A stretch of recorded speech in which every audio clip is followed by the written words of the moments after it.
controversial, but it was not really controversial. This scientist is an education person I was listening to today.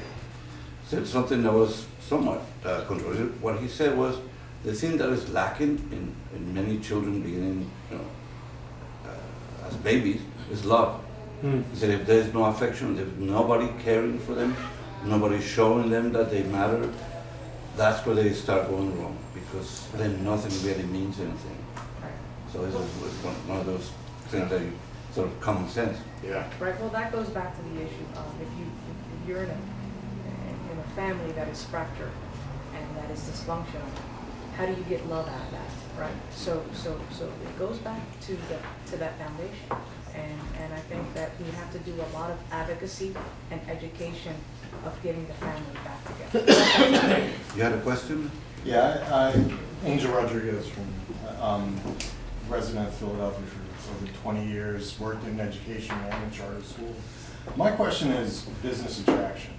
While we're talking about small summer jobs and we're saying colleges may not be for everybody, we're looking at a population in your district, you're talking about 50% on public assistance. You know, you're probably typically talking about a single mother with 2 to 3 children in a household, all right, who doesn't have a lot of time or money if they're living on some, systems. What types of jobs can they actually obtain, given the time constraint, the cost of childcare, and then also what jobs are we getting or we have out there that are not high skilled? Because there is a big push for business attraction with IT jobs, which will require a higher degree of education. And if we have a low, was it 50% or hovering around 50% graduation rate, and it's lower in Latino neighborhoods, what are we doing in terms of attracting businesses or business startup for micro entrepreneurs, like from 1 to 5 people, employees, which is the bulk of America, that we're actually doing in this city to actually do that, to circumvent it? I mean, I hear the stress on the family unit, but if the family unit is drowning, when are we going to lend them a hand to get out of it? Yeah, and that's a very good question. And you know, I can speak to a little bit about this, and I think the managing director is able to expand on this, but I'll tell you this. I think that in the last decade or so, we've not done a good job in the city of Philadelphia to attract small businesses here in the city.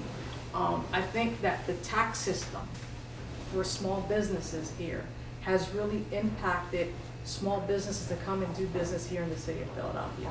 If we're not giving small businesses incentives to come and stay and employ people, then how we're going to get people out of poverty, right?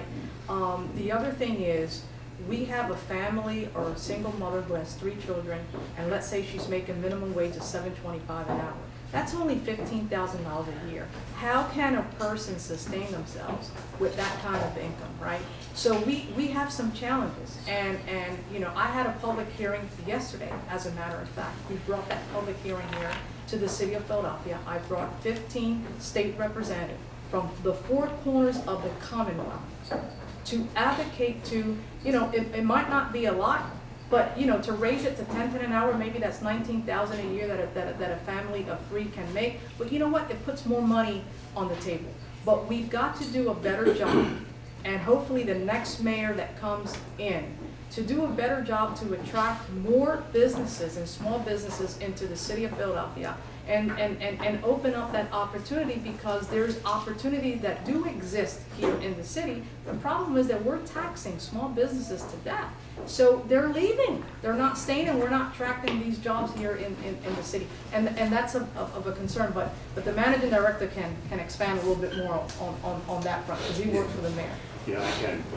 I mean, look, you know, I think what you're watching happening across the nation is really a national movement around the worker, the U.S. worker today. So whether it's living wage that we just passed here in Philadelphia, or raising the minimum wage, which you just saw the city do just a few months ago, those are 2 sort of critical components. Paid sick leave is a part of that too, right?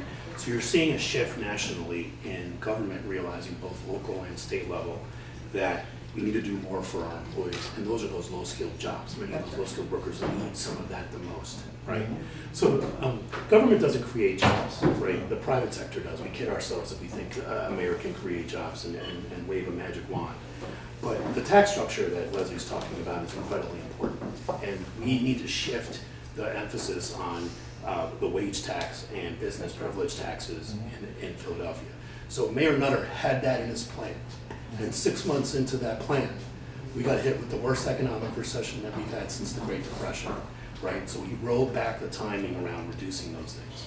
But if you look in the budget he rolled out last week, we're back on track in terms of those reductions. So he's trying to phase out. You can't just cut those in 1 year because then you increase, then you hit the revenues and impact services that are critical to things like public safety, which matter and make people's lives safer.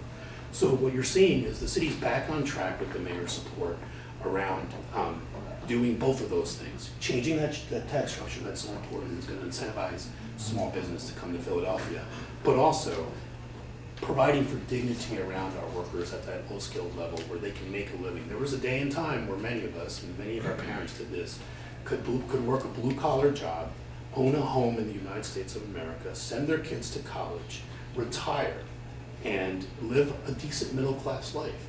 But if you're watching what's happening to the middle class, not just here in Philadelphia, but in the entire United States, and it's more profound for us because we have one of the highest poverty rates of any major city. All of you should go on, because the charts are online. Look in the history of the middle class in the last 20 years. It was here, it has drastically declined, not gradually, drastically a sharp decline.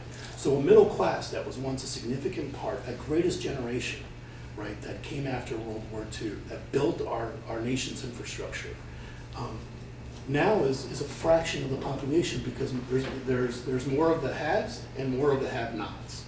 And that middle class is not there. And we need to change and adapt that structure as an entire country. So what can we do? Let's pass a national jobs bill, which is what they did, what FDR did, right? We have an infrastructure that's crumbling across the entire country. It was a Republican president who built our highway system. His name was Dwight Eisenhower. He knew how important that was to connect our city. We should create a jobs bill that repairs the infrastructure that he created 50 years ago and provide jobs for anybody who can carry a shovel. And and that's not just about local government and state government. That's a huge national issue for all of us. If I could, as a follow-up,